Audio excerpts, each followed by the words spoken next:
I got several requests asking for marshmallows, and I'm going to redo marshmallows recipe. And for this recipe I'm using 30 grams gelatine powder with 250 milliliters water. That is for gelatin, this water. And then I have again 125 milliliters water with 460 grams sugar, a pinch of salt, and 230 grams corn syrup. And if you like to add some flavors to the marshmallows, of course you can add vanilla, coffee or coconut or whatever the flavor that you like. Other than this, you will need half a cup of corn flour with half a cup of icing sugar.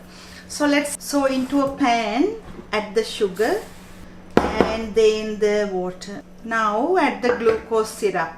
To take the glucose syrup easily, you need to spray or grease the measuring cup. If not, directly add the glucose syrup into the pot. When you spray the measuring cup, it comes directly into the pan. The other way is when you are doing at home, put the pan on the scale and directly measure the glucose syrup into the pan.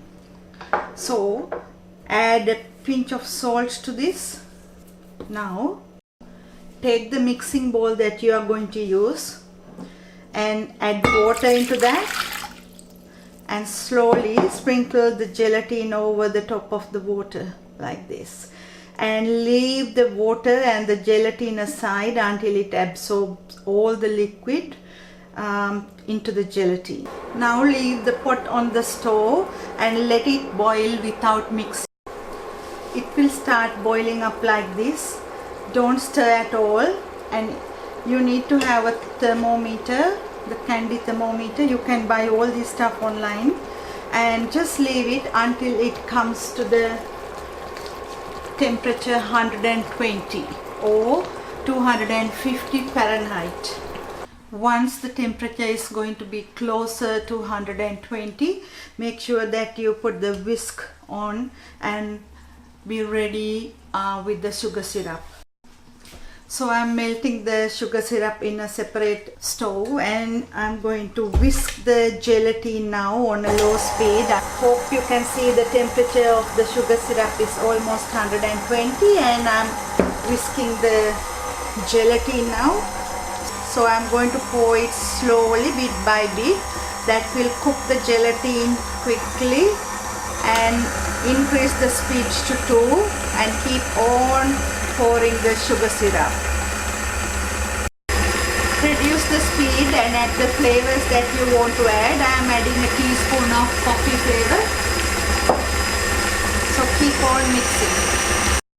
While doing it, let's prepare a tray for the marshmallows. So I'm going to spray and put a baking paper on top, so it will easily release the marshmallows out from the tray. If you are adding any color, make sure that you add the color at this point, and make sure that you are ready with baking paper and some icing sugar and corn flour together. So I already sifted some icing sugar and corn flour, and I'm going to put that on top of that. I'll show you after.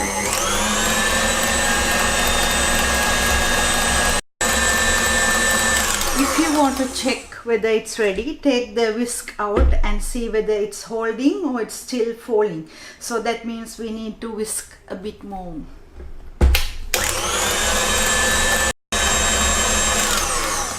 So now it's almost ready and it's holding the shape. I'm going to do another 30 seconds and take it out. So now be quick and use some icing sugar to sprinkle to the bottom of the pan that you are going to use, and pour the marshmallow mix on top of the icing sugar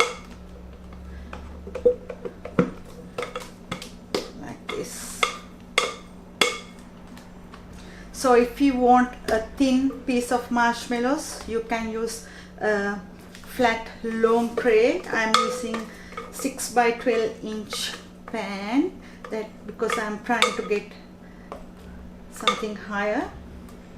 So use the spatula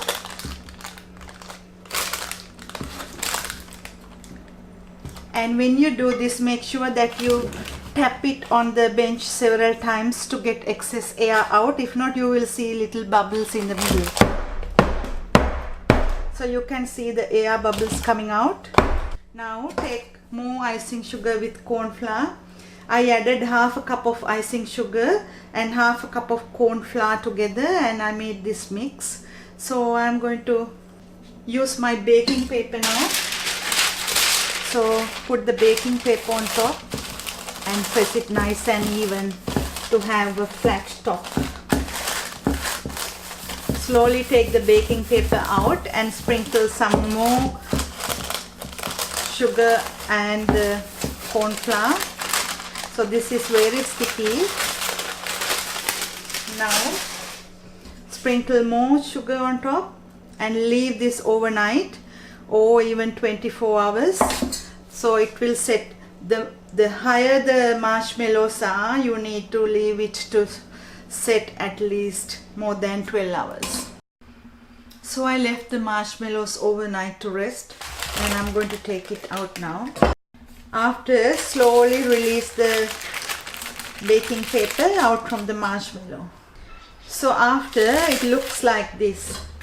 Now sprinkle some more icing sugar and the corn flour on top of the marshmallow, like this.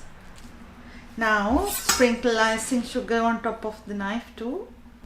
So cut as you wish. It's so simple to take the icing sugar out from the marshmallow. Put a strainer and put the marshmallows into that. Then take the excess icing sugar out. Then you will see how nice and beautiful these marshmallows are. They are better than the shop bought ones, and not only that, it's really nice and spongy with the tricks that I told you before. And to get the recipe and the tips, visit culinarycornerskitchen.com. Thank you for watching.